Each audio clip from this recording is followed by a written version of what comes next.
সকলোকে নমস্কাৰ মোৰ ইউটিউব চেনেললৈ। আজি মই আপোনালোকক এডাল ঔষধি গছৰ বিষয়ে দেখুৱাব ওলাইছোঁ, লগতে জনাব ওলাইছোঁ। গাঁৱত এইডাল গছক ঔষধি গছ বুলি কয়।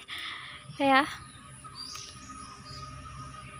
চিনি চাগে পাইছেই, বহুতেই চাগে চিনি পাইছে।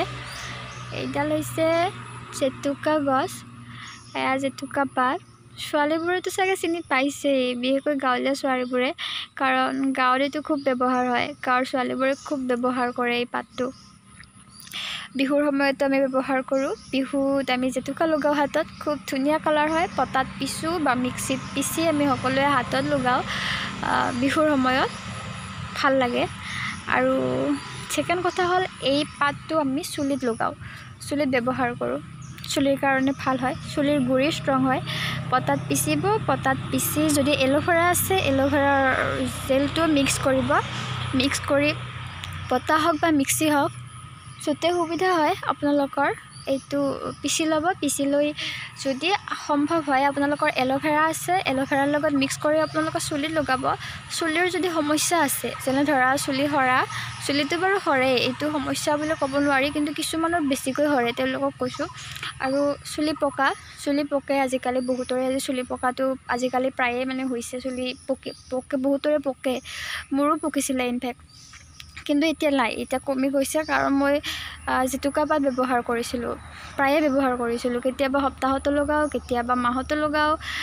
বহুত এবছৰ দুবছৰৰ পৰা ইউজ কৰিলোঁ। এতিয়া মোৰ চুলিৰ সমস্যা বাৰু নাই, ভাল পাইছোঁ। কিন্তু যিহেতু এইটো নেচাৰেল হয়, গতিকে অলপ সময় লাগে, কিন্তু ভাল।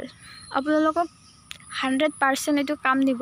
100 নহ'লেও 99% আপোনালোকক মই কথা দিছোঁ, এইটো কাম দিব, কিন্তু সময় লাগিব। 1-2 years প্ৰায় লাগি যাব।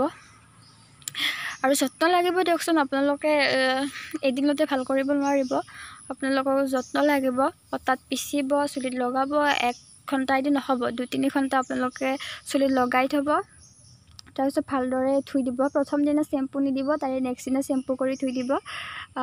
বহুত কামত দিব, আপোনালোকৰ চুলি ভাল হ'ব। চুলি সৰা কমিব, চুলি পকা কমিব, প্লাছ চুলিৰ গুৰি ষ্ট্ৰং হ'ব।